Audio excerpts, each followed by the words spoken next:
To fix anything, we need to understand it first. We need to understand that just about everything around us is manufactured. Here's some psychological hacks that the government and corporations use to keep people in line. Once you know it, you can't unknow it. The IKEA effect. Say you liked the janky bookcase that you got from IKEA. You had to put it together. No matter how crooked that bookshelf looks, you think of it as having more value than your other furniture, because your brain thinks that labor equals value. Now think about this. What if capitalists know this? They do. That's why we're forced to work hard for things that should be guaranteed, like housing and healthcare. If you've suffered enough to earn it, you will defend it harder, even if it's broken and even if it's bullshit. Decoy pricing. You ever see a menu with like a $79 steak on it? It's ridiculous. But that's the point. It's called a decoy price, and it's there to make the $45 steak look reasonable.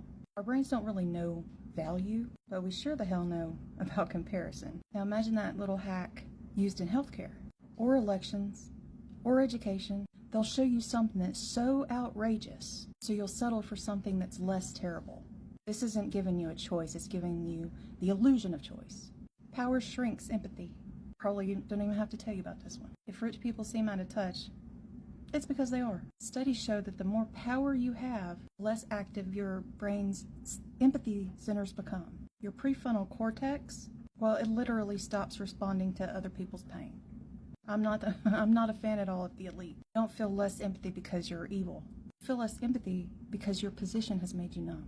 Look at politicians when they're slashing benefits. Power like that doesn't just corrupt, it completely disconnects. They're still assholes though. This is the trust trick that seems like magic, and you've probably heard this one before. But if you want someone to trust you, mimic their behavior, mimic their body language, posture, tone, gestures. This is the chameleon effect. Brain sees similarity as safety because it's not other. That's why cult leaders, pastors, salespeople, narcissists use this constantly. So if you see someone mirroring you, think about why. Tell me what you think in the comments. See you next video.